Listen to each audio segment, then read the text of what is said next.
قناة بديلة لقناة بوكس موفيز على النايل سات 301. السلام عليكم ورحمة الله وبركاته. أهلا بكم مشاهدينا الكرام، معكم ياسر حمد الله من قناتي تي في.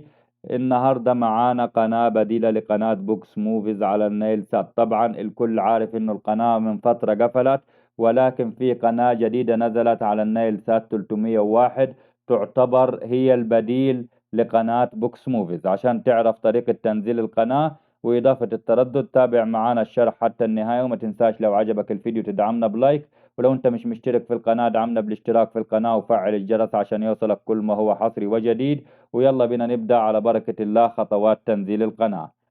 من الريموت كنترول تضغط زر القائمة الرئيسية منيو، هتقلب يمين وشمال في القائمة لحد ما تجيب أمر التركيب أو أمر التكوين على حسب البرمجة والأوبشن الخاصة بيك، وتضغط اوكي. اول ما تخش على قائمة التركيب هتنزل على قائمة الترددات وتضغط اوكي. اول ما تخش على قائمة الترددات هتلاقيها معاك بالشكل ده، اسم القمر من فوق نايل سات، ومن تحت الترددات الخاصة بالقمر. من تحت في القائمة فيه 4 اوامر رئيسية، دي الاوامر اللي احنا هنشتغلوا به: اضافة، تحرير، شطب، بحث. كل امر من دول له لون معين، الالوان دي بتختلف من رسيفر للتاني على حسب البرمجة والاوبشن الخاصة بالرسيفر بتاعك. على سبيل المثال زر الإضافة عندي مكتوب اللون الأحمر، أنت ممكن تلاقيه الأصفر الأزرق عادي، ما فيش أي مشاكل. هتضغط على زر الإضافة. أول ما تضغط على زر الإضافة بالشكل ده هتظهر معاك قائمة إضافة التردد بالشكل دي. القائمة دي مكتوب فيها التردد، معدل الترميز، الاستقطاب. دي البيانات المطلوب إضافتها عشان تعمل إضافة لأي تردد أو تعمل تعديل على أي تردد. هتروح عند التردد وتكتب التردد دي 12728. نكتب مع بعض التردد 12728.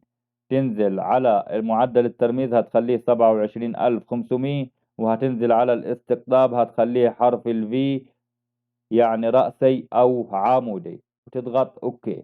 هنا بيقول لك التردد موجود مسبقا أو التردد موجود بالفعل. معنى الكلام دي إنه التردد موجود بالفعل عندك في قائمة الترددات، ودايركت الريسيفر هياخدك على التردد.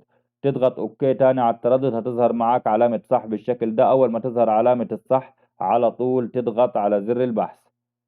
اول ما تضغط على زر البحث هتظهر معاك قائمة البحث.